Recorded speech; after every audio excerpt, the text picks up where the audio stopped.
Cuando canta el gallo negro, es que ya se acaba el día. Si cantara el gallo rojo, otro gallo cantaría. Si cantara el gallo rojo, otro gallo cantaría. Entonces le doy las gracias, por supuesto, no me hubiera gustado que estuviera aquí, pero todos estos días hay montones de conferencias, de charlas, cursos de verano en la UCA, en San Roque.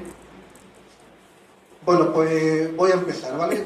Me ha dicho mi Macarena que diga lo que voy a estar hablando para que la gente se haga una idea.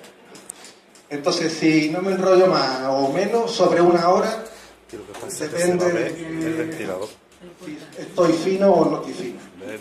Bueno, pues la charla que voy a dar se llama 18 de julio del 36, la resistencia al golpe militar en el puerto. Esta era una charla que hace tiempo que me apetece darla, porque yo, que llevo luchando hoy de militancia montones de años, no había escuchado hasta el mes de octubre pasado que había resistencia. Todo era siempre golpe de Estado, represión, fusilado, pero que la gente se rebeló, que intentó parar el golpe, yo al menos no lo había escuchado. Y en Puerto Real, en una charla que dio José Luis, que he dicho antes, pues oí que en Puerto Real hubo resistencia, que en Cádiz, yo le pregunté, pero en el puerto también, en el puerto, en Rota, en Chipiona, en todos sitios. Lo que pasa es que eso se ha ocultado y no se ha dicho porque no interesaba, ¿no? Bueno, pues esto es una primera diapositiva porque quiero explicar, y es el misterio de la foto de la portada y del título, que alguien me ha preguntado, pero bueno, ¿esa foto es del puerto o no es del puerto? Pues por supuesto que no es del puerto no hay nada. Si hubiera habido esa foto, alguien se hubiera enterado. Esa es una foto que es de Madrid, pero perfectamente hubiera sido del puerto, o de Puerto Real, o de Cádiz. O sea que hubo gente con escopeta y armada, con pistolas. Entonces ahí traigo un pequeño texto de la declaración de un concejal del Partido de la República, el Fermín Vázquez, donde te habla, está ahí subrayado, que el día 18 de julio había un montón de gente con escopeta. Eso lo repiten en todas las declaraciones, que había muchos obreros armados. Por lo tanto, la foto de antes no es de aquí, es de Madrid, pero podía haber sido del puerto, incluso con más obreros, más armas, más escopetas, más cosas así. Bueno, la fuente que he utilizado, ya lo he comentado, son los consejos de guerra que empezaron en el año 37.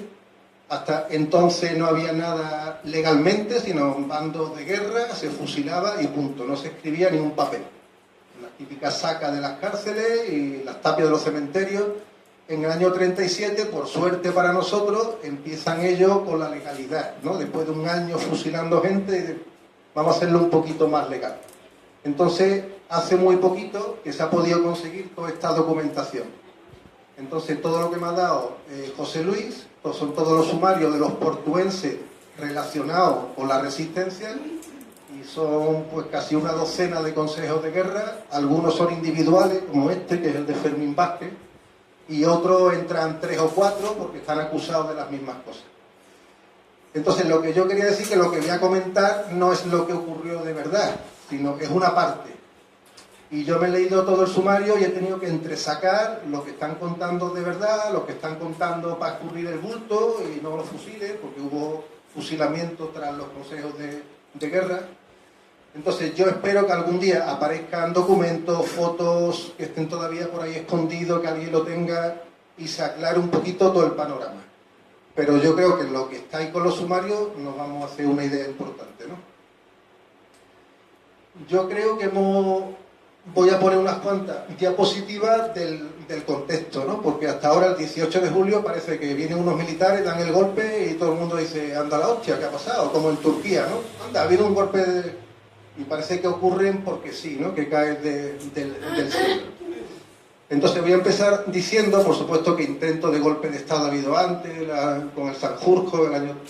Pero quiero comentar que el 16 de febrero, con la victoria del Frente Popular, justo ese mismo día por la tarde, el Gil Roble, que es el que está ahí con Franco a la derecha y en un pedazo de pancarta ahí, ya tenía un plan, viendo que la victoria del Frente Popular era una cosa prácticamente hecha, ya tenía un plan golpista de que Portela Valladares declarara el estado de guerra y que los militares se hicieran cargo del país y esas elecciones que no sirvieran para nada. ¿Cuál es el problema? Que Franco se adelanta a esos planes de Gil Robles e intenta un golpe, ¿no?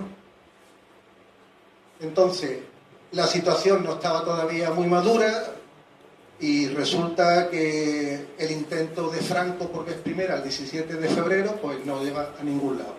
Hay dos generales muy importantes, el de la Guardia Civil, el jefe de la Guardia Civil y el de la policía, que no entran en ese juego. Hay otros generales que dicen que no, y al final estos cuatro, que son los que participan, pues salen derrotados en muy poquitas horas. De hecho, aquí en el puerto llega un telegrama diciendo estado de guerra, no sé qué, y a las 2 horas otro telegrama, no, que ahora es un estado de alarma que se ha conseguido. Bueno, pues el general Franco en ese momento era el jefe del Estado Mayor del Ejército, o sea que era un cargo súper importante. El general Mola, el que tenía los planes, aparentemente es el cabecilla, el estratega.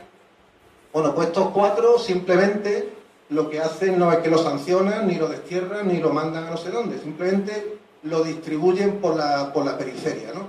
A Franco lo mandan para las Canarias y desde ese momento es capitán general de las Canarias, a Mola para Pamplona, a Godet para las Baleares, o sea que lo distribuyen por la periferia, ¿no? Lo importante es Madrid y es Barcelona, si los golpistas no están aquí, no pasa nada. Y el López Pinto, que veremos luego, y el Varela, que lo veremos, pues también lo mandan para Cádiz. Ahí en Cádiz tampoco pasa nada. Yo me voy a tirar un poquito para el puerto, en el mes de febrero, y voy a hablar un poquito de las provocaciones de los falangistas aquí en el puerto. Y antes tengo que hablar de las elecciones del año 36, y comentaron que en el puerto hay 427 votos de los falangistas. O sea, en el puerto era un nido de falangistas. En la provincia solamente Jerez tiene más, que fueron 500 y pocos votos. En Sanlúcar hay una cosa muy rara, si vais para las estadísticas salen 4.000 y pico votos de los falangistas. Pero ahí hubo un follón con el frente de derecha y unas peleas y una historia, y al final, como no hubo frente de derecha, pues todos los derechistas votaron a la falange. Entonces, los falangistas aquí en el puerto pues eran un feudo importante, hubo muchas provocaciones. Os traigo esta que es muy curiosa, esa la escalinata de la playa de Fuenterrabía. Era un sitio donde los pioneros y las juventudes socialistas iban de vez en cuando, su convivencia, juegos, canciones. De hecho, iban con los pioneros, con los más chiquitillos. María Luisa iba con sus 2 hijos también. Bueno, pues un día en el mes de febrero se van esta gente para allá con los camiones, salen del puerto y se encuentran con una pintada gigante, con el yugo y con la flecha y con las iniciales de Falange Española. Esas provocaciones llegaron a más, hay otras muchas que no habrá constancia, pero esta ya un poquito más fuerte. En el mes de febrero, después de las elecciones, llegan los obreros a la casa del pueblo y se encuentran con una banderola gigante que han puesto por la noche con el yugo y la flecha, la de los falangistas. Eso sale en la revista portuense con la noticia Bandera. Entonces, esto eran provocaciones de todos los días, de todos los colores. Fijaros, hasta tal punto, el día 27 de febrero, la Federación Portuense manda para la alcaldía un escrito pidiendo que se expulse de la ciudad a los hermanos Zamacola por ser indeseables y agentes provocadores. Dice, lo que pedimos en evitación de males mayores y alteración del orden público. O sea que ya entonces los Zamacola pues habían hecho sus perrerías, etcétera, etcétera. Fijaros, muy poquito después he encontrado en el archivo, el 2 de abril, se le manda desde el juzgado de primera instancia a la policía un informe sobre la conducta del Fernando. Y dice que es un individuo que ha intervenido en algún asunto como pistolero y que había estado en esta localidad detenido varias veces por asuntos perturbadores. Bueno, libro de Daniel Ortega yo recojo un montón de cosas más. En Puerto Real, como aquí no lo querían, como habéis visto, estaba con peligro de expulsión, en Puerto Real iban por allí, sacaban sus pistolas, hacían pintadas en la carretera de Falange, y eran tanto los falangistas como de Jerez como los zamacones. Bueno, pues una cosita que quiero yo comentar es sobre Falange. Las elecciones los pierden el frente de derecha, pierden las elecciones, no por muchos votos, pero pierden. Entonces toda la gente joven que había votado a las derechas se desilusiona y prefiere acercarse a la Falange, ¿no? Gente que ellos consideran de acción más directa, de gente que van por derecho, que usan las pistolas y así. Y hay un dato muy característico, es que triplican su militancia en poquitas semanas. Y se dedican a hacer asesinatos, hay mucho, ¿eh? Si miráis la documentación, había asesinatos todos los días, atentados, pero los anarquistas, socialistas, comunistas no se quedaban detrás y respondían. Hay un dato por ahí que no sale en las diapositivas, de 70 muertos de Falange en el primer trimestre, tanto en enfrentamiento con las fuerzas de orden público, porque los pillaban haciendo su fechoría, como en enfrentamiento con las milicias, tanto socialistas como comunistas, como militantes anarquistas. Bueno, pues esta gente empiezan a hacer sus atentados. En el 12 de marzo es el más gordo. Jiménez de Azúa es un jurista muy importante, es uno de los padres de la Constitución del año 31. Entonces era presidente del Congreso de los Diputados y atentan contra él, y quien muere es el escolta, pero provoca un entierro multitudinario, la gente súper indignada. Y por primera vez el gobierno hace algo frente a una cosa así, ¿no? Detiene a Primo de Rivera, a varios dirigentes, cierran su periódico, lo mandan para la cárcel, está en Alicante mucho tiempo, pasan a la clandestinidad, pero al día siguiente tirotean la casa de Largo Caballero, que se escapa de puro milagro. Sigue habiendo montones de asesinatos, de atentados de los falangistas. El 14 de abril hay uno también muy gordo, en el desfile del aniversario de la República, en el estrado ese que se ve ahí, ponen un artefacto, más bien sería como un petardillo, más que una bomba potente, y unos disparos y matan al guardia civil, al alférez de la Guardia Civil, Anastasio de los Reyes. Bueno, el 8 de mayo matan al capitán que era instructor de las milicias de las Juventudes Socialistas, era un militar antifascista muy importante, lo tenían en sus puntos de mira y había que cargárselo y se lo cargaron. Me voy a venir ahora ya un poquito para acá. Creo que es importante que veamos este clima prebélico de armas, de que está la cosa que hay que coger las armas. Esto es un mitin en la Plaza de Toros de Cádiz el 24 de mayo del 36. Es un mitin de acción sindical de la CNT y de la UGT. Por la CNT, el gaditano Vicente Ballester, muy conocido, muy prestigioso, y por la UGT, Largo Caballero. Pues fijaros qué es lo que dice Vicente Ballester.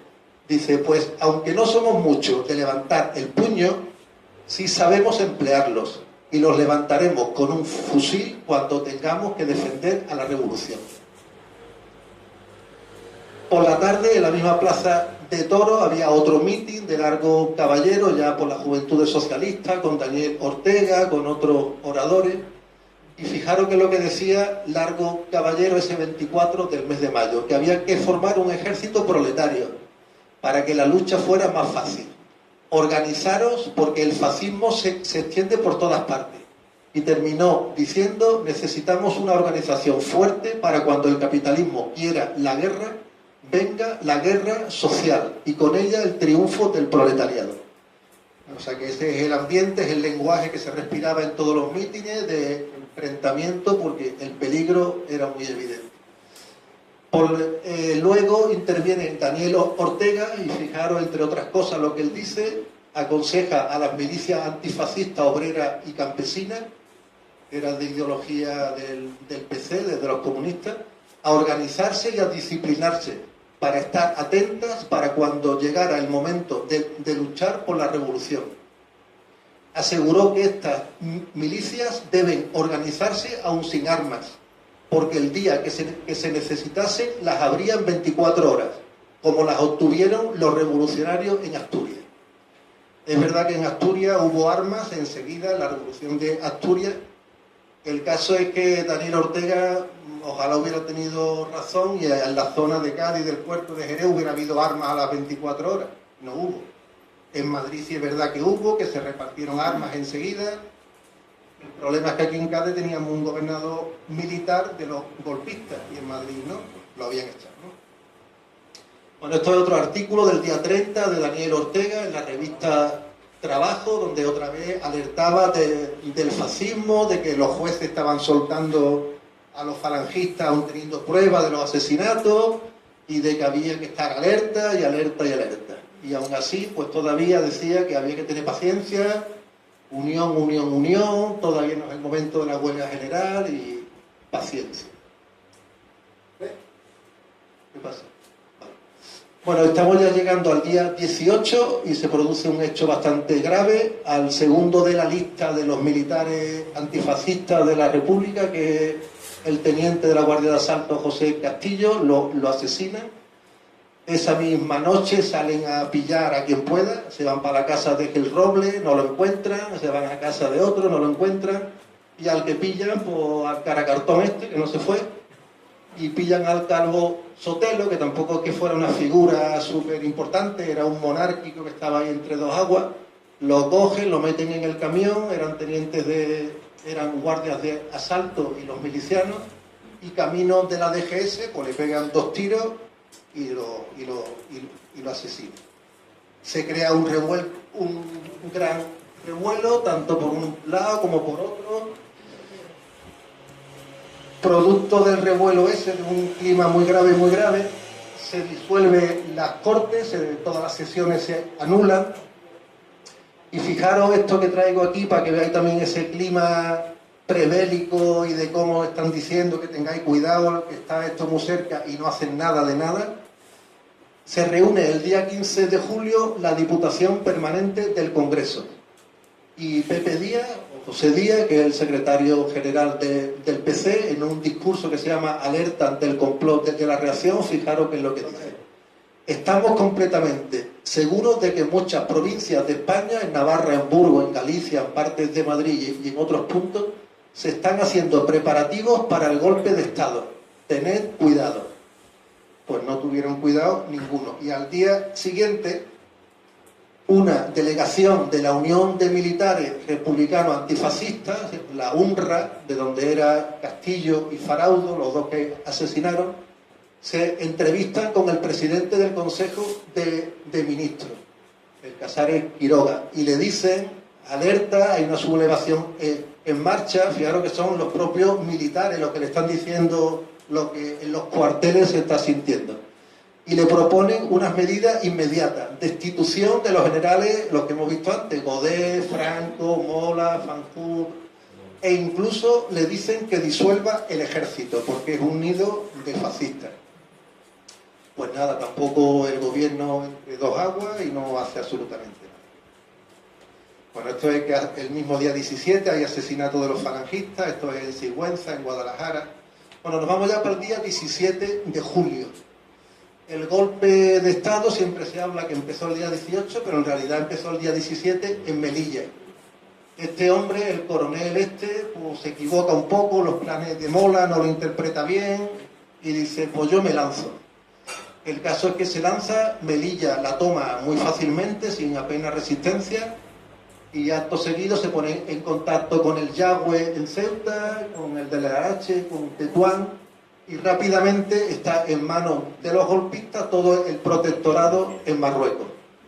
El 18 de julio a las 10 de la mañana en Canarias, Franco ya recibe un telegrama que le dicen que cuando quiera que se venga para Tetuán y que tome el mando porque está todo controlado y los golpistas están con... Bueno, pues Franco sale desde Tenerife, el famoso avión, el Dragon Rapid. Aquí hay un esquemita así muy rápido que lo voy a pasar, que describe muy bien todo el trayecto del general Francisco Franco hasta que se hace cargo Mientras que está volando Casablanca, Agadir, en la península están pasando ya muchas cosas. Esto no se va a ver mucho, pero voy a comentar un poco el optimismo de las autoridades, de la República. La República, que es lo que dicen, que han sido en el protectorado, se han levantado unos cuantos militares, pues tranquilos, están ahí en África, si cortamos en el estrecho, estamos todos salvados. No pensaban que estábamos en Pamplona, Godel, Varela en Cádiz, que Podellano en Sevilla. Entonces, de un infantilismo y una ingenuidad increíble. Mandan aviones, barcos para el estrecho, de hecho bombardean Tetuán, que es la capital del protectorado, pero claro, no cuentan con que en la armada hay golpistas, los barcos rápidamente, total, que pasan el estrecho muy fácilmente. Para Cádiz se va el Churruca, que desembarca aquí en Cádiz, en Algeciras, o sea que lo del paso del estrecho de aquella época pues pasaron muy fácilmente. Bueno, este es el optimismo, este es el 18 de julio, así se levanta España, diciendo que vale, que una parte del ejército de Marruecos, pero que nadie, absolutamente nadie, se ha sumado en la península. El gobierno de la República domina la situación. Entonces, con el optimismo pues es evidente que no hicieron mucho, ¿no? Y dejaron pasar muchas horas.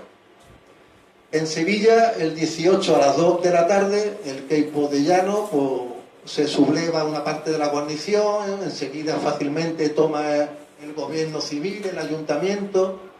Lo único que queda, casi 48 horas, son unos reductos de una lucha muy bonita en las barriadas, en la de la Macarena y en Triana, por ejemplo, y casi 2 días hay unas luchas con barricadas y una experiencia muy guay que sería interesante algún día tirar por Sevilla y participar de esas charlas por allí, ¿no? En cuanto a que Queipo de Llano toma ya Sevilla, salvo los reductos de esos barrios más obreros y barrios rojos, habla con el gobernador de Cádiz, con el de Córdoba, y le dice que la sublevación está ahí en marcha. En Cádiz, el López Pinto, en cuanto que Queipo de Llano le dice vámonos que nos vamos, pues se subleva, libera al general Varela, que estaba en el castillo de Santa Catalina, es uno de los golpistas del 17 de febrero, y él es el que toma el mando en Cádiz. El Varela en Cádiz la cosa lo tenía muy chupada, es una isla, pues bloquea puertas de tierra, rápidamente allí no entra ni sale nadie, no hacían muchas fuerzas ni muchas tropas para eso, y se dedica a intentar rodear, que lo rodea el gobierno civil, el ayuntamiento, Correo, las pequeñas barricadas que se forman por el barrio de La Viña, en Santa María, y el gobernador de Cádiz pues se encierra en el gobierno civil, con más civiles, con militares leales a la República, y intenta desde ahí que los pueblos de la bahía que resistan, que manden los refuerzos para Cádiz. De hecho, yo no tengo esa constancia, pero José Luis dice que él ha leído que la orden de Zapico era que cada pueblo mandara un camión con obreros armados para Cádiz. Que si hubieran mandado de San Fernando, Puerto Real, Chiclana, Rota, el puerto, un camión con obreros armados, la situación se hubiera ya revertido. Pero como veremos, eso no pudo ser. Creo que lo que pasa es que después voy a comentar algo y lo estoy yo relacionando. José Luis dice que sale un camión desde Chipiona, pero yo creo que es el mismo que voy a contar yo luego y os vaya a hartar rey. Bueno, ese es el edificio del gobierno civil en el año 36, que era el antiguo de la aduana y que actualmente es la Diputación. Bueno, ese es el edificio donde se encierra tanto Zapico, el Ñáñez Barnuevo, que era un capitán de la Guardia de Asalto, otros militares leales, pero se encierra Cosi, muchos de los civiles, como la hermana de María Luisa. Bueno, y allí empiezan una resistencia, ¿no? De Ceuta sale, como ya he dicho, el destructor Churruca, con un tabor de regulares. Un tabor es como un escuadrón, aproximadamente entre los dos se cuenta unos 1.600 regulares. un escuadrón de caballería en otro barco que se llama Ciudad de Algeciras, pero caballería sin caballos, pero con cañones, con pertrechos, todo eso sale a las 6 de la mañana desde Ceuta. El 19 de julio, cuando llega, el gobernador civil ya ve que la correlación de fuerza es despampanante y se rinde, ¿no? O sea que ya a partir del 19, cuando llegan todos los regulares, pues ya no hay más nada que hacer, ¿no? Esto lo cuento porque va a tener que ver con lo que pasa aquí en el puerto. Bueno, pues nos vamos para el puerto y vuelvo con esto, con este optimismo.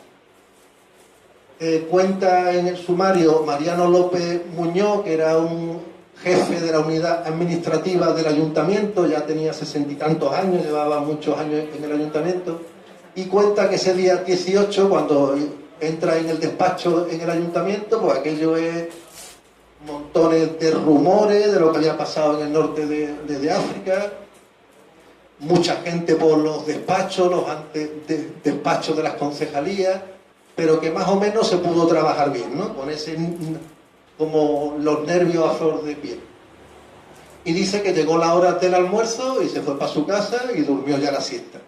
O sea que salvo esa inquietud de lo que había pasado en el norte de África, pues la situación parecía casi normal. El alcalde en ese instante era Manuel Fernández Moro, del partido Unión Republicana. Cuando he estudiado todo esto, a mí me merece un respeto enorme. Creo que se ha valorado poquísimo la actitud coherente de este hombre, que era de izquierda y republicano, pero nada que ver, no eran socialistas, ni comunistas, ni anarquistas, pero de una integridad total, leal a la República hasta el último instante. De hecho, fue uno de los que fusilaron. Cualquier otro se hubiera ido, dice yo me largo de aquí, y el tío siempre y tomó la responsabilidad, firmó todo lo que hubo que firmar, de todo lo que vamos a ver ahora, y no sé, para mí es un hombre que había que hacerle un reconocimiento importante, ¿no?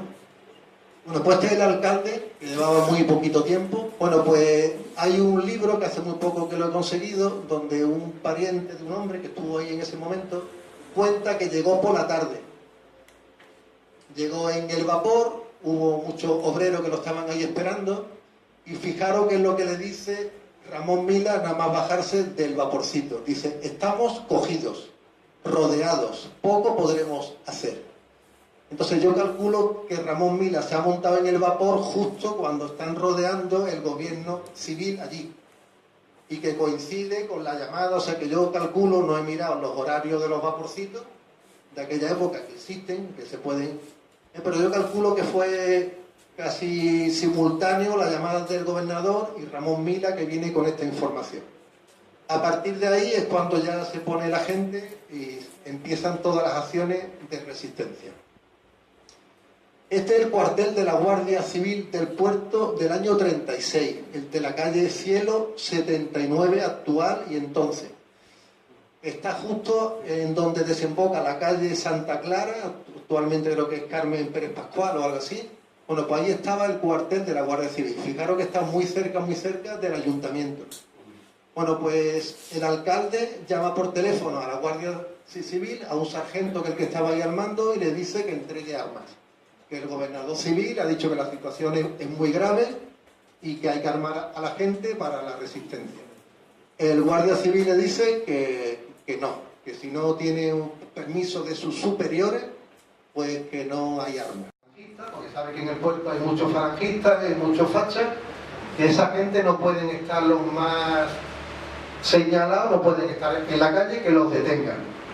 Entonces hay una cosa que lo ponga ahí, nombres de detenidos no se sabe que fueron muchos, porque iban con los coches requisados, con las armas, y cogían a los falangistas, y todo muy legalmente los entregaban en el ayuntamiento, que había carabineros y guardias urbanas fieles a la República, se los entregaban y ya ellos lo llevaban arriba, o sea, todo por escrito, todo muy bien. Bueno, pues hay una cosa solamente que yo he visto, que hay un marinero que se señala, que destaca porque es uno de los que detuvo a más fachas en el puerto. Es el marinero Antonio Salmerón Gallo, alias Pipón o Pepón. Según los testigos, unos dicen que le llamaban Pipón, otros Pepón. El caso es que ahí viene, por ejemplo, que uno de los que detiene es Mimo Real, que era propietario de una barbería donde se afeitaban y cortaban el pelo falangistas y fachosos asquerosos. Y fijaros lo que yo decía antes, que no eran 4 gatos. En la declaración dice, Mimo dice que a su casa fueron unos 18 obreros armados, con escopetas, pistolas e incluso espadas y sables antiguos, que habían requisado en otras casas. O sea, que no iban 3 o 4 comanditos, sino que iban mogollones de gente armada, ¿no? Y que pillaron, como veis aquí, todo lo que pudieron. Si iban a una casa y había 2 sables en la pared, traían acá 2 sables. Otro de los que se sabe que detuvieron en esa tarde-noche del 18 es el hermano del dueño del bar Pavoni. Ese es un bar donde bueno, es un bar que ahora mismo no me acuerdo cómo se llama ahora, ya no existe, está ahí en la calle larga de la biblioteca hacia el castillo, y lo quemaron en la huelga general de abril del 36, porque se reunían todos los falangistas, los somatenistas antiguos, todos los fachas, el casino estaba allí al lado y le tenía unas ganas locas. Y en esa huelga, que le metieron candela a un montón de cosas, al bar Pavoni pues le metieron candela. Y al hermano lo detienen. Entonces yo, en los sumarios y todo que me he leído, no encuentro más nombres propios, salvo el de Mimo Real y del hermano, que no sé cómo se llama. Pero detuvieron a un montón de gente. Otra cosa que se dedicaron a hacer es a requisar los aparatos de radio. Estamos ya hablando por la tarde-noche. Os recuerdo que a esa altura el K-pop de Llano en Sevilla ya ha tomado todo Sevilla, por la radio sabéis las proclamas que lanzaba y el aparato ideológico que tenía por la radio. Y entonces lo que no querían bajo ningún concepto es que los fachas, los falangistas, la gente rica del puerto escucharan esas declaraciones de K-pop de Llano, que estaban llamando pues, al alzamiento, a que se rebelaran, a que tomaran las armas ellos también. Entonces pues se fueron por la casa de la gente rica y no solo le quitaban todas las escopetas y pistolas, sino que las radios también. Radios que también, como lo he dicho antes, de forma súper legal. Iban pues, diciendo, traemos órdenes del alcalde. No te preocupes, te vamos a traer un recibo. Y le daban un recibo diciendo, te he quitado tu radio de marca tal y te lo devolveremos cuando sea. Entonces, incluso iban con ellos hasta el ayuntamiento, porque no se fiaban, ¿no? Entonces, esta es una foto de la tienda de en medio, una tienda de vino muy conocida, es a la calle Sierpe, que va desde la churrería de Doña Paquita, que estaría aquí, el mercado de la Plaza Abasto, Bar Vicente y al fondo, donde ahora mismo está el bar Rocío, creo que se llama, ahí estaba esa tienda. Tenía un aparato de radio súper guay y sabía que ahí la gente iba para escuchar, pues también lo requisaron, donde había establecimientos con radio. Hablan de la Pastora, yo no sé si se refiere a la Pastora actual, que entonces fuera tienda de vino, era cafetería o era algo. Bueno, entonces radio también, fuera la radio. Bueno, otra cosa importante, pero si acaso antes de eso comentaros... Bueno, no, voy a seguir para adelante. Bueno, quiero recordaros que en el puerto, en ese año 36-18 de julio, había en la cárcel del partido, ahí en la plaza donde está el Hotel Los Cántaros actualmente, había 21 presos. 21 presos que no eran 21 presos cualquiera, o sea que si estaban presos eran de los más señalados, más activistas, y había gente muy valiosa para la resistencia.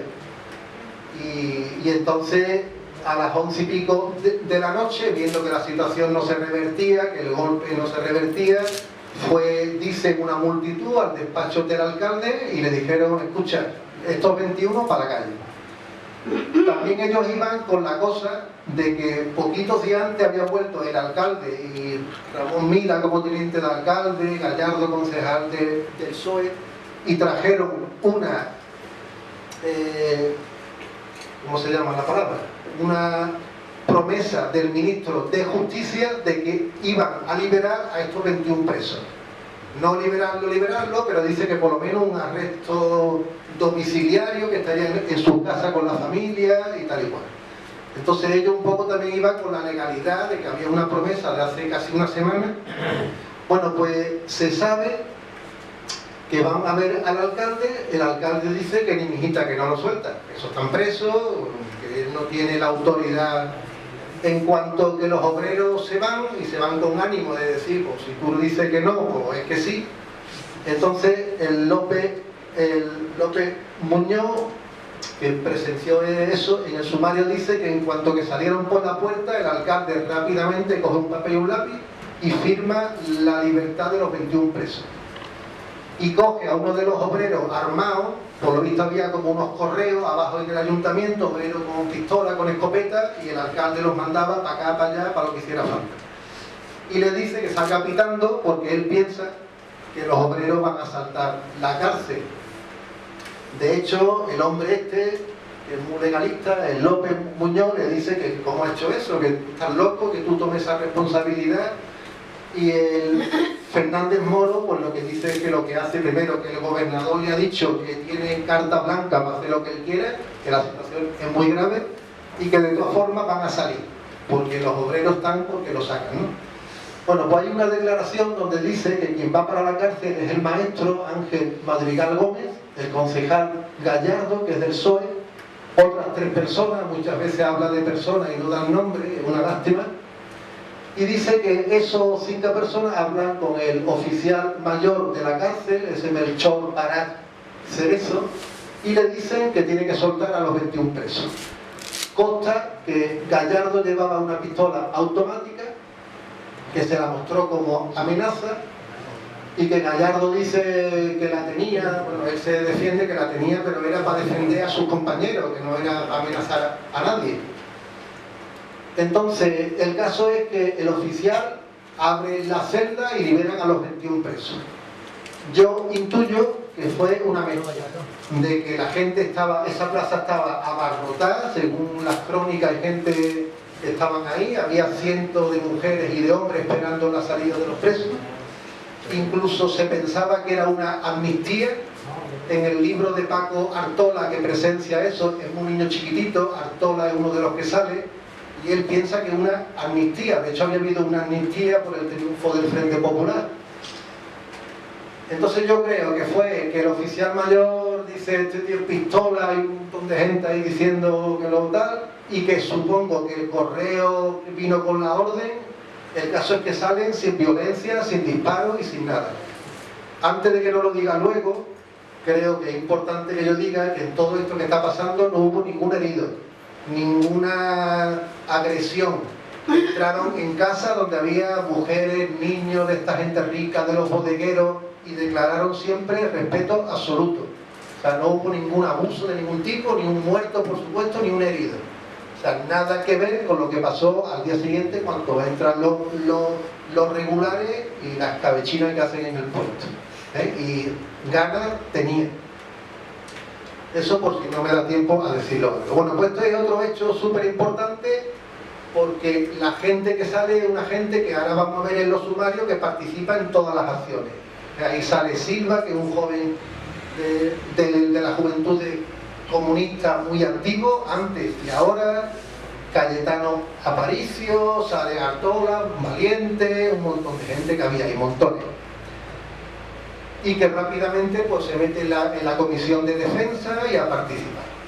Bueno, pues la cosa, esto ya es por la noche, las 12 de la noche, cuando salen todos esos presos, van con su familia para sus casas, muy contentos, muy felices, pero el comité de defensa, por supuesto, que no descansa. Y está viendo que en Cádiz la cosa no cambia y hay que intentar cerrar los accesos al puerto. Y entonces se reúnen y dicen que hay que conseguir explosivos.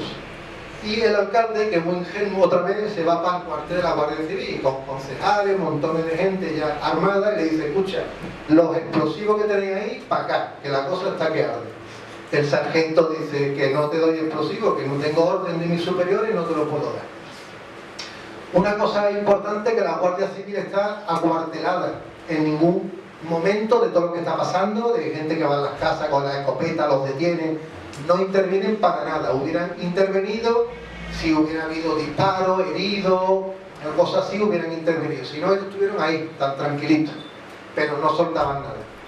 Total, que como le dice que no, ¿qué es lo que hacen esta gente? Pues como la sociedad de obreros de los canteros, saben que en las canteras de San Cristóbal hay dinamita para parar un tren, dice, pues nos vamos para allá. Entonces, requisa, bueno, esto es una imagen que he traído ahí para ilustrar, Alfonso XIII, cuando viene por el puerto, aparte de visitar el río, la draga del río, pues se va para la sierra de San Cristóbal, para que veáis un poquito cómo era esa especie como de minas que hay allí, como de canteras cubiertas o medio descubiertas. Bueno, pues os situáis que es por la noche, requisan una furgoneta, meten montones de obreros armados y se van para la sierra. Saben perfectamente dónde están todas las instalaciones, las herramientas, la dinamita. El caso es que consiguen la dinamita y consiguen espiocha, picos, palas. ¿Y qué es lo que pretenden? Bueno, esto es un poco para recordar, por ejemplo, a José Pagliani. Yo de vez en cuando quiero nombrar gente que participaron en la resistencia, a lo mejor hay todavía que son nietos, sobrino nietos y lo podéis conocer. Es uno de los que liberan en la cárcel, es uno de los que fusilaron, bueno, no es muy activo, es uno de los que va en la furgoneta. Morales, que también es un carabinero, guardia rural, que era del PC. Entonces, bueno, que son nombres que quiero ahí que vayamos poniendo. ¿Qué es lo que intentan con los explosivos? Volar el puente de San Pedro para que no entren las tropas regulares desde Puerto Real. Aquí también pongo que Silva, que acaba de salir de la cárcel, es otro de los que intervienen en esta, con los picos y con las palas, ahí haciendo para meter los cartuchos. El presidente de la Sociedad de los Canteros, Fernando Benítez, y siempre dicen en todos los sumarios que todo esto siempre iban armados. Todos esos grupos que van haciendo todas estas acciones van armados siempre. Bueno, pues se van para el puente de San Pedro, se van también para la alcantarilla que está a la altura de la carretera de Jerez. Esa es la carretera de Jerez antigua del año 36, que pasa por el Cericícola, que está ahí a la izquierda, que se entraba por donde ahora está a la izquierda el parque de la Victoria y el recreo de Terry, o el hotel ahora. Entonces por ahí se entraba desde Jerez.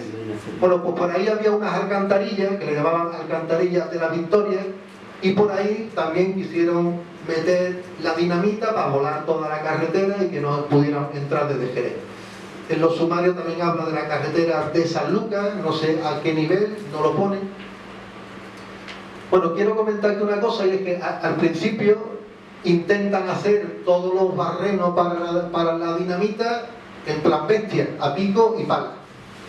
Se dan cuenta cuando llevan 2 o 3 horas ahí pico y pala en plena madrugada, que no van a acabar, que los regulares vienen, y entonces alguien dice, ay, pues hay un compresor allí arriba donde se taladran. En los sumarios te habla del compresor de las aguas, siempre dice compresor de las aguas. Y yo he investigado ahí un poquito, por supuesto en las canteras de San Cristóbal, de ahí también hacían los canales desde la Piedad hasta la caja de agua que está justo ahí, al final de esta valla. Entonces yo supongo que es un compresor con que hacía los canales para canalizar todo el agua, para los pozos, para las fuentes del puerto. Bueno, pues eso, que es una máquina súper grande, que cuentan que por la noche lo amarran a un camión, le ponen ruedas y tiran para acá. Y hay un nombre propio, Fabián Portillo, que es del PC, otro de los obreros que acaban de liberar de la cárcel, sabía manejar esa máquina tan compleja, y el que empieza a hacer todos los barrenos para la dinamita. Hay otra cosa que ocurre en esa noche y madrugada, y es que hay intentos de asaltar y de quemar casas y propiedades. Se cuenta de la casa de los Obornes y del médico Muñoseca, del recreo de los Terry. Eso ocurrió por la tarde-noche y se sabe que el alcalde lo impidió. O sea que rápidamente mandó a sus correos armados a decirle que ello ni se ocurra. Aquí lo que tenemos es que preparar la resistencia, no que quemar nada. Y acto seguido, digo también un poco para que veáis la actitud del alcalde y de Rojos peligrosos, que en todo momento ahí respetan esas propiedades. El mismo día 19, antes de que entren los regulares, también hay un intento de la gente ya súper mosqueada de quemar la bodega de los Osbornes, otra vez la casa del doctor Muñoz Seca, en el número 18 de la calle Vicario, y el alcalde nuevamente los convence para que no lo hagan, ¿no? En Puerto Real sí quemaron cosas, en Cádiz que hubo también incendios, aquí en el puerto hacía 2 meses que había habido incendios, o sea que no es porque no tuvieran ganas, ni quisieran, ¿no? Pero en ese momento los convencieron y no hubo esas acciones. Hay otro intento, que para eso yo le dije a mi amigo don Eduardo Alvaradejo, digo, pillo, gangui, porque en el sumario dice que querían hundir un gangui. Aquí también se le llama gangui. Y entonces eran las barcazas que dragaban el río. Ellos pensaron que, ¿y si vienen por agua? ¿Qué es lo que hacemos? Después de volar los puentes, las carreteras y vienen por el río. Pues hubo una idea que no la hicieron, que era coger la barcaza, meterlo en los cartuchos de dinamita en ciertos puntos, hundirlo para que por la canal del río que no entraran los barcos con los regulares. Bueno, pero eso tampoco pudo ser. Bueno, ya estamos en el día 19, durante toda la madrugada el ritmo es frenético, van por la noche, siguen revisando armas, detienen a los falangistas ya lo meten en la cárcel, o sea, cogen muchos coches y todos los falangistas y los fachas que están en el ayuntamiento lo meten en la celda de donde habían sacado antes a sus compañeros y meten a un montón. Entonces, ese día por la mañana ya se enteran que han llegado en el destructor Churruca las tropas de regulares, que el gobernador se ha rendido, que en Cádiz la cosa está muy chunga y ellos esperan a los regulares ya que entren de un momento a otro. Esto no es el puerto, quizá no hubo tantas escopetas, pero yo creo por los sumarios que hubo un montón de escopetas. El caso es que le convencen al alcalde porque van a entrar los regulares y venían cientos de regulares con sus cañones y con sus pertrechos y que no era nada aconsejable que entraran en el puerto y vieran a la gente con las escopetas y con las pistolas y que lo mejor es que lo entregaran. Los convence, le cuesta mucho trabajo, total que en el ayuntamiento empiezan a entregar las escopetas ese 19 casi al mediodía. Pero una cosa muy curiosa es que hay mucha gente que no lo entrega. Entonces hay el testigo de un guardia civil que estaba en la puerta del edificio que hemos visto antes, que es Cielo 79, y ve entrar en la calle Cielo 99 montones de gente con escopeta, ese mediodía del día 19.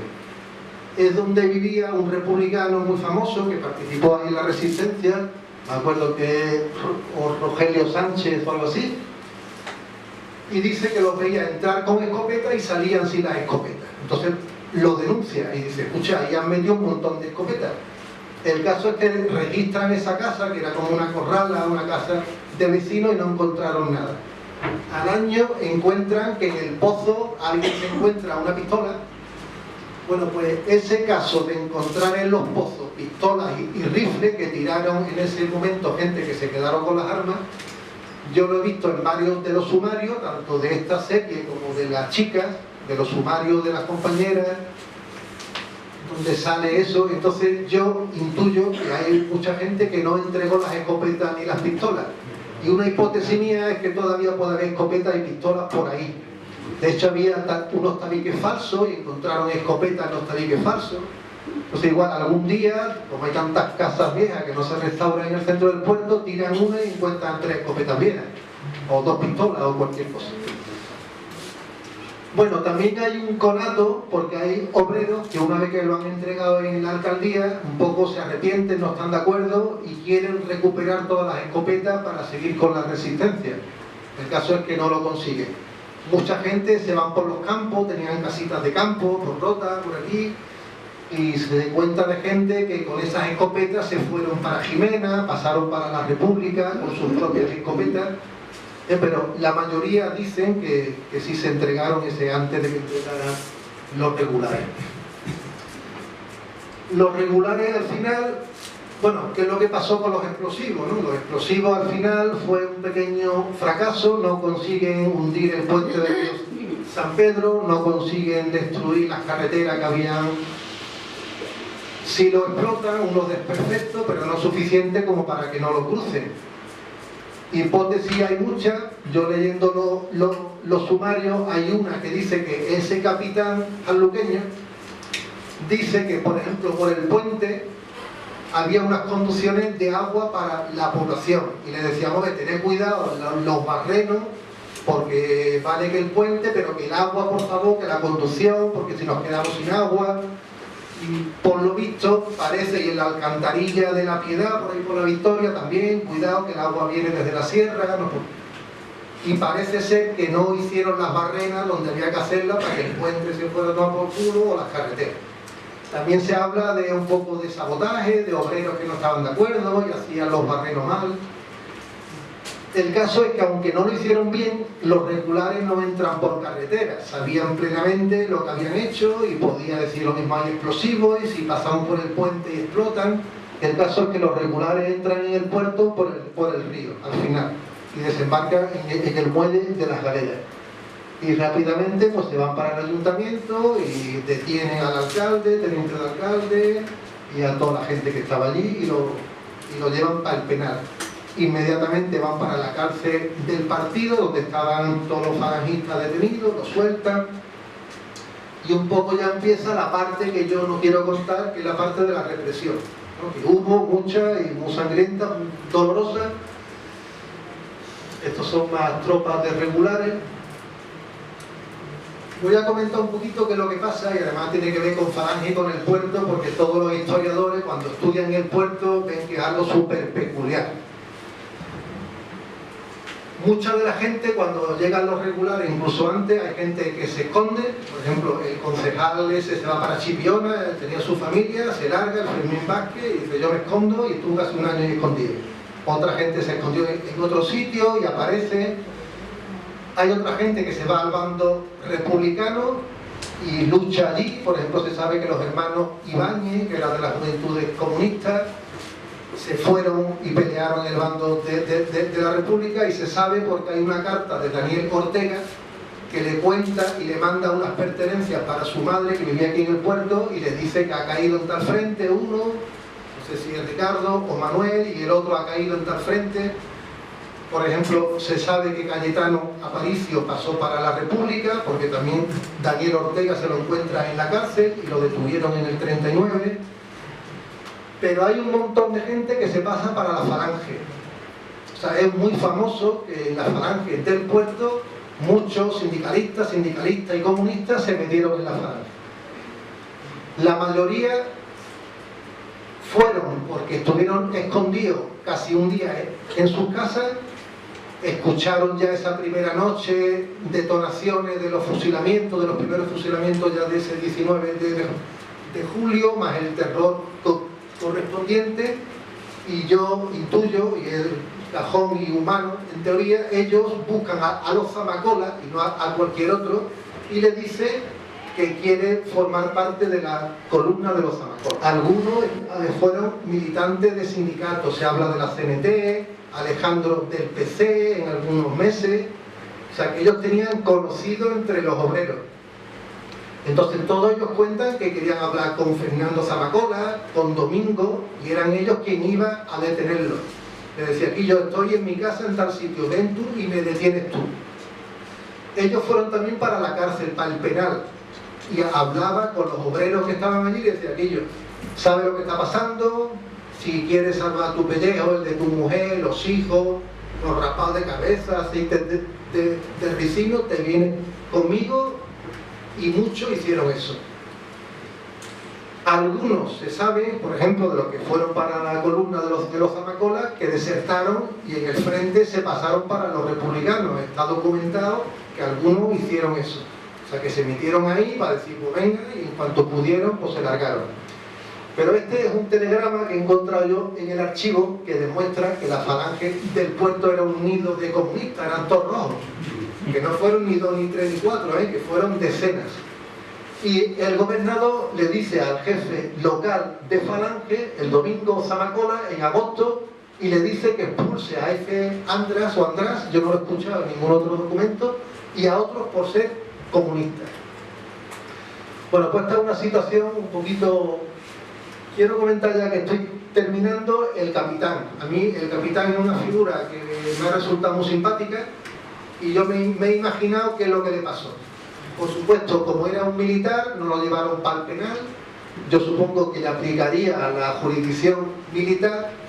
Entonces, yo he recordado en estos días que Artola observa cuando es chiquitito, en los pocos días, un fusilamiento en la plaza del Polvorista, que era un cuartel de artillería. Decía que en la parte de la puerta izquierda de arriba, sobre la fachada, eran todos los fusilamientos, y que vieron cómo fusilaba a un teniente de la infantería de marina, que le llamó mucho la atención porque no quiso que le vendaran los ojos, como está aquí abajo, y que levantando su puño, viva la República, y las descargas, y que lo remataron en el suelo. Entonces él era un niño de 7 o 8 años, y tiene mucho que ver, eran unas ejecuciones públicas, esta no, pero todas esas, y tiene que ver con lo que Macarena comentó hace poco, una cosa que yo he subido en el blog, de chiquillos viendo los fusilamientos, y por supuesto que era público y lo hacían queriendo, ¿no? Para ese terror tan horroroso. Entonces yo intuyo que ese capitán de San Lucas es posible que lo fusilaran ahí en el Polvorista, si lo cogieron en el ayuntamiento, pero bueno, es una hipótesis. Y voy a terminar con una cosa, después de leerme todos los sumarios y un montón de letras manuscritas. Esa imagen de la izquierda, me hubiera visto verla aquí en el puerto y os lo contaría muy contento, pero las mujeres no participaron en la resistencia aquí en el puerto. O sea, no hay nadie, ninguna chica que cogió un fusil, ni una pistola, ni un cartucho de dinamita, ni detuvo a un falangista, ni nada por el estilo. Entonces aquí en el puerto, no sé por qué, o bueno, puedo elucubrar, pero os recuerdo que 2 meses antes y un mes antes había decenas y decenas de mujeres participando en piquetes de huelga, en manifestaciones, uniformadas, marchando al frente con bandera, y yo no sé por qué, desde el momento en que se habla de pistolas, escopetas, dinamita, detener, desaparecen. En todos los sumarios, tanto el de María Luisa como todas las demás chicas, se les pregunta siempre, bueno, y el día 18 por la noche, por la madrugada, ¿tú qué hiciste? Se le pregunta. Ellas siempre dicen que en sus casas. María Luisa, por ejemplo, dice que estuvo en la calle Diego Niño cuidando al marido de una amiga que no salió para nada. Rosario Bocaranda, que estuvo en su casa, que por supuesto que no salió, y Antonia Suano, y etcétera, y José Farnay. Y yo me lo creo porque los sumarios no salen, y no ha habido luego ni testigos ni nada. Por ejemplo, es de los pocos pueblos donde no hay chicas fusiladas en esos días, porque en Puerto Real hubo chicas fusiladas, en Jerez fusilaron chicas, en Cádiz fusilaron chicas, y la de la derecha, por ejemplo, es la hermana de María Luisa, que estuvo encerrada en el gobierno civil, que participó en la resistencia, y que sí la fusilaron. Entonces en Cádiz sí hubo milicianas, pero en el puerto, lo siento, no sé por qué, era un poquito más atrasada, o empezamos un poquito tarde, o el machismo todavía estaba ahí, yo no lo sé. Y pues ya está, yo creo que un poquito me habré saltado algo, supongo, pero más o menos la imagen seguro que la habéis pillado, de esas 20 horas, desde que empieza el gobernador y la cosa está muy chunga, hasta que entran los regulares, montones de cosas que yo desconocía, totalmente ajeno a esa actividad frenética, que no ha salido en ningún medio, por supuesto, porque hasta que no se han publicado esto, nadie lo ha dicho. Los hijos, por ejemplo, Valiente, Artola, todo aquello, eran niños y estarían en la cama, las madres dirían tú vente para acá, como todo pasó por la tarde, noche y por la madrugada. Luego nadie ha sabido nada hasta que no se han recuperado todos los consejos de guerra. Y aún así, ha pasado tiempo, porque estos consejos ya se saben de hace más de un año. Entonces, bueno, pues yo lo que quería es comentar esto, es otra faceta del 18 de julio. Es verdad que no se consiguió nada, pero mucha gente participó y por lo menos lo intentaron y resistieron, ¿no? Y el dicho de que por lo menos si has resistido, si no te has rendido, ya es una victoria, ¿no? Y luego pues hay muchas causas de que lo que pasó, yo siempre en un texto que he escrito de base para esto, yo estoy convencido y recuerdo muchas veces qué hubiera pasado si el 18 de julio hubiera estado aquí el comandante Juan Guilloto y Daniel Ortega. O sea, dos comandantes del 5º Regimiento, a los pocos días estaban en Madrid organizando el 5º Regimiento, uno un militar con mucha experiencia, el otro un estratega. ¿Qué hubiera pasado si se ponen al frente desde el primer momento? No sé qué hubiera pasado, qué organización hubiera habido, qué hubiera pasado. Yo, no sé, a mí una cosa que me trae, no sé, lo mismo hubiera pasado, lo fusilan, lo cogen, pero yo creo que ahí hubo mucha indecisión, inexperiencia, tardaron mucho en liberar a los 21 presos, no lo sé. Los republicanos, en los sumarios los republicanos, algunos eran como el alcalde, pero la mitad eran unos timoratos, no, la legalidad, espérate, esto es muy peligroso. En fin, por ejemplo, a mí me extraña que no asaltaran el cuartel de la Guardia Civil, cuando según los sumarios eran cientos de obreros ahí armados. ¿Cómo que dame la dinamita, por favor? Y lo que había en el cuartel eran 4 guardias, porque la mayoría habían ido en una rueda con presos y los pillaron ahí en Madrid el golpe y se quedaron ahí, muchos de los guardias civiles. Entonces, mucha legalidad, respeto a la legalidad, no lo sé. Bueno, pues no quiero dar más la paliza, si después ahora queréis hacer unas preguntitas o una reflexión, yo me callo durante un rato. Muchísimas gracias.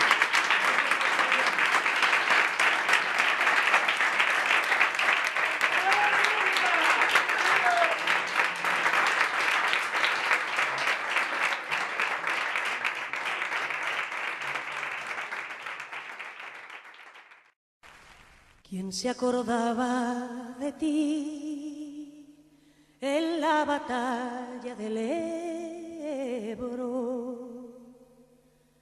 ¿Quién serías tú, Carmela, cantada en la voz del pueblo? ¿Qué miliciano te amó y fue dueño de tu cuerpo? ¿Quién se acordaba de ti en la batalla del